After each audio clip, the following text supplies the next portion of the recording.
Groupe Ensemble pour la République. Merci Madame la Présidente. Chers collègues, ma question s'adresse à Madame Aurore Bergé, ministre chargée de l'égalité entre les femmes et les hommes et de la lutte contre les discriminations. Elles s'appelaient Mélina, Laure, Élodie, Béatrice. Elles avaient des projets et l'envie de vivre. Jeudi dernier, elles ont été assassinées le même jour par des hommes qu'elles connaissaient. Pourtant, elles avaient parlé, elles n'ont pas été écoutées, elles n'ont pas été protégées. Elles ont été tuées alors qu'elles devraient encore être avec nous. Dans ces moments si douloureux, nous avons bien entendu une pensée émue et solidaire pour leurs proches. Depuis le début de cette année, plus de 150 femmes ont été tuées par leur conjoint, ex-conjoint ou un proche. Plus de 900 se sont suicidées ou tenté de se suicider en 2024. Ces drames ne sont pas des faits divers. Ce sont des meurtres, des féminicides, qui sont un fait de société révélateur des inégalités entre les femmes et les hommes dans notre pays. Ces violences sont systémiques. À chaque fois, nous avons l'impression de revivre la même histoire, une histoire faite de violences connues, de déni de leur existence, de défaillance de la puissance publique. Malgré toutes les actions qui ont été entreprises ces dernières années, le fléau de ces violences demeure. Ce sont des centaines de milliers de femmes, des centaines de milliers d'enfants qui continuent de vivre chaque jour dans la terreur d'un bourreau qu'elles connaissent. Cela ne peut plus durer. À ce tableau sombre s'ajoute aujourd'hui la montée rapide et en puissance de mouvements masculinistes qui promeuvent un système de domination basé sur la destruction des droits des femmes. Ce phénomène et ses conséquences sont très préoccupants. Madame la ministre, 8 ans après MeToo, 6 ans après le Grenelle, nous ne pouvons plus accepter cette réalité. Notre société tout entière doit changer, doit bouger. Cela implique de revoir l'intégralité de notre système de protection des victimes, de sanction des agresseurs. Cela implique de renforcer la lutte contre toutes les formes de stéréotypes de genre et de renforcer encore les moyens budgétaires. Madame la ministre, le meilleur moyen de ne pas reculer, c'est de ne jamais se taire, de se mobiliser collectivement et d'avancer. Aujourd'hui, les associations et les parlementaires sont mobilisés. Vous l'êtes aussi depuis des mois, Madame la ministre, à travers la préparation d'un projet de loi auquel vous nous avez associés. Le groupe EPR est attaché à ces travaux. Comment pouvons-nous avancer le plus rapidement possible pour qu'enfin la France se dote d'une loi intégrale dans la lutte contre les violences sexuelles et sexistes? Merci Monsieur le député. La parole est à Madame Aurore Bergé, ministre en charge de l'égalité entre les femmes et les hommes. Merci Madame la Présidente, Mesdames et Messieurs les députés. Zaya avait 27 ans, elle était aide-soignante dans un EHPAD, elle a été tuée et brûlée par son compagnon dans l'Isère. Élodie avait 50 ans, elle était sans profession, elle a été tuée par son compagnon à Beaucaire, elle laisse derrière elle 4 enfants. Béatrice avait 56 ans, elle était professeure d'histoire-géographie, elle a été tuée par son compagnon à Sedan, elle laisse derrière elle 3 enfants. Mélina avait 45 ans, elle était assistante dentaire, elle a été tuée par son compagnon en Gironde, elle laisse derrière elle 2 enfants. Laure avait 32 ans, elle a été tuée par son compagnon à Besançon.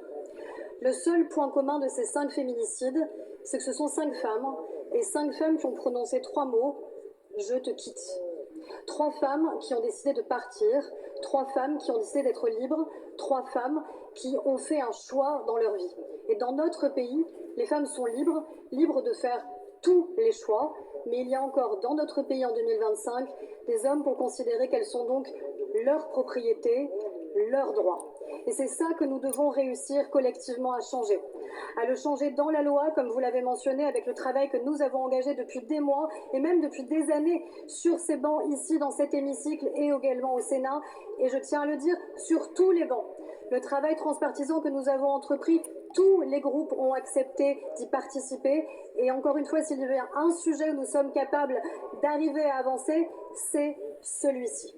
Oui, aller plus loin, évidemment aussi sur la question des moyens, ça a été le cas et ça va continuer à être le cas parce que nous devons les renforcer. Nous étions ce matin avec Rachida Dati, Sylvain Maillard, justement dans un commissariat pour garantir la prise de plainte, pour permettre à toutes les femmes de pouvoir avoir accès aux droits, à la justice, au dépôt de plainte et d'avancer. Et nous continuerons, je l'espère, ensemble, à ce que notre pays, enfin, fasse sa révolution de genre. Nous en avons besoin. Merci beaucoup, Madame la ministre. La parole est à présent à Monsieur Damien Girard pour le groupe écologiste et social.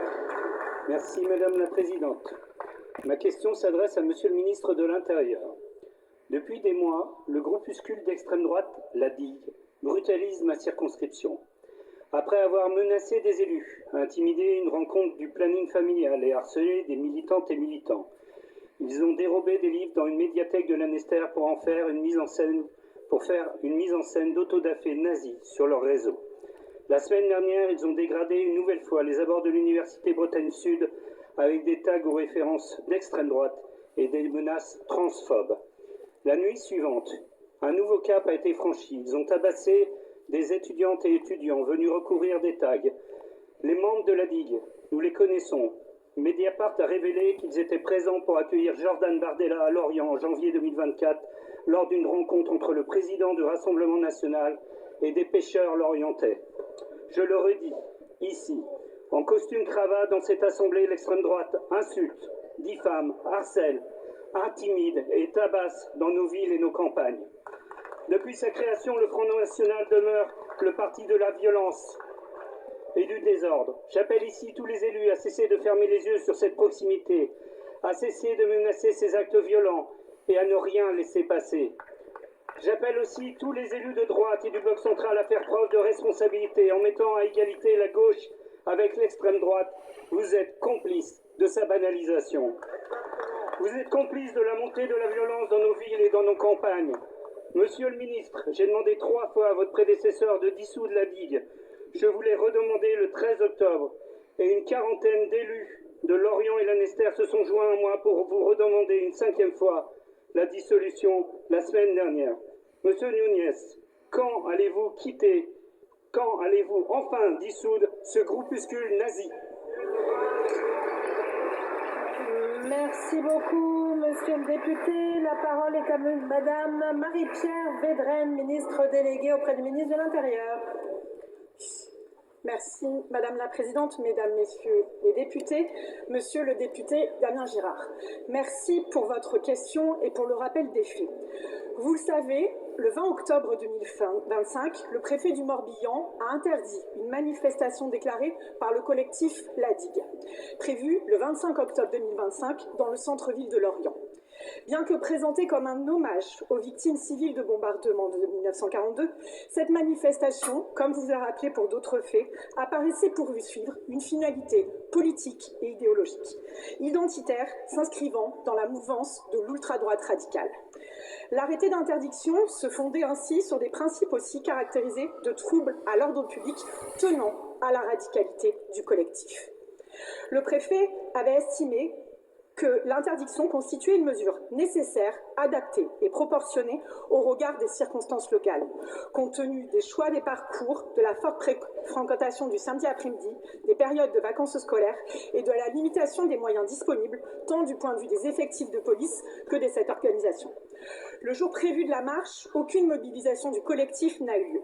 200 personnes se sont quant à elles rassemblées, place Gautin, à l'appel d'un collectif antifasciste du Morbihan, dans le cadre d'un rassemblement non déclaré. Cette manifestation, elle, n'a fait l'objet d'aucun incident notable. Monsieur le député, soyez assuré que le gouvernement sera ferme à l'encontre d'associations, qu'importe la mouvance, si elles troublent l'ordre public, se rendent coupables de dégradation et d'agression. Les discriminations ne sont pas une opinion, mais un délit. Je vous remercie.